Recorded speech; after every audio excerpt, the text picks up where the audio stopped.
Welcome back, auditors. Yes, I am still sick and I apologize for that, but I really wanted to cover today's subject because of the fact that this is pretty heavy and there's a lot of history in this. So let's get to it. I'm probably saying it before anyone else is saying it, to be honest. Hey, that happens. But auditors, let's do what we do best and let's audit. Everyone's looking at this moment. Trump siding with Putin, Trump trying to hand Ukraine over.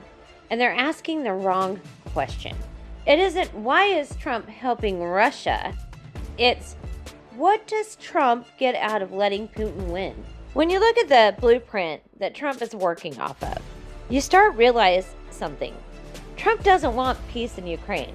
That won't work for him because he wants power in America. And giving Putin Ukraine, that's part of the price of admission, and let me tell you why. Here's the part that the mainstream has taken years to kind of say. Trump doesn't just admire Putin, the man. He admires Putin's system, the strong man rule, the loyalty state, and the crushed opposition. And the truth is whatever I say it is type world. Putin built the model Trump wants to inherit, or wants to build. And if Trump is the salesman, Stephen Miller is the architect. Every authoritarian regime has one, the cold, calculating policy engineer behind the man, the one writing the purge laws, the loyalty tests, the population controls, the internal security structure. This isn't improvisation, it's a blueprint. We already know that blueprint is called Project 2025. On the campaign trail, he told us that he wanted nothing to do with Project 2025, that it was way too conservative. Well, like always, do we believe anything Trump says? Because obviously that was a lie. He's been implementing it since day one. This isn't a friendship with Putin. This is an alignment. Authoritarians help each other survive.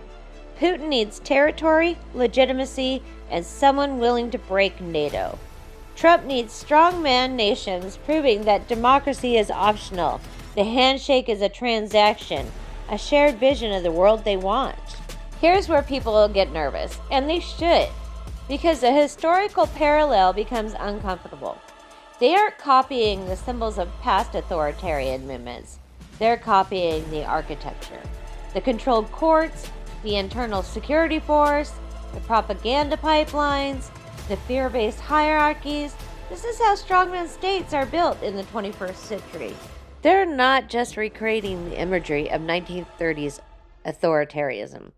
They're recreating the machinery, the bureaucracy built to enforce obedience, the chain of command that flows only upward, the internal security hierarchy, the papers, protocols, categories system, the entire architecture of fear. Different uniforms, different era, same machinery of control. Can we guess where we've seen this before? Here's the part no one wants to say, because it hits too close to history. Back then, the authoritarian machine targeted Jews, not because of who they were, but because the regime needed an enemy class to justify its power.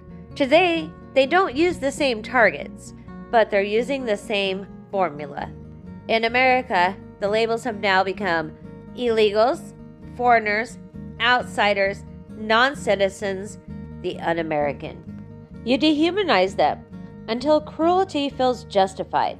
And then, quietly, bureaucratically, you just make them disappear through detention, deportation, or loss of rights.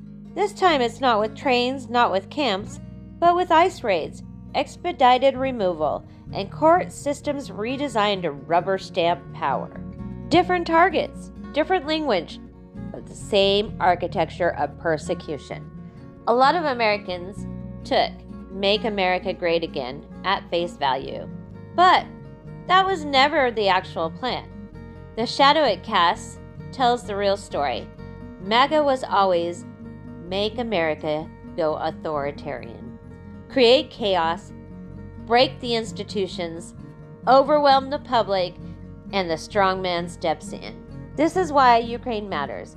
If Ukraine falls to Russia, NATO weakens, Europe will fracture, authoritarian regimes gain momentum, Democracy becomes the outlier. Ukraine is the first domino. America will be the last. So Trump isn't giving Putin Ukraine.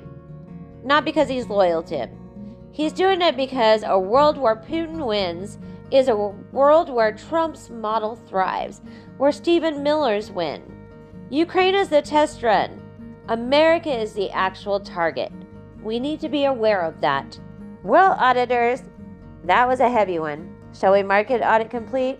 Thank you for staying with me through my grovelly voice. Hopefully this clears up soon. Please hit like, hit subscribe, any comments, and I'll see you in the next audit.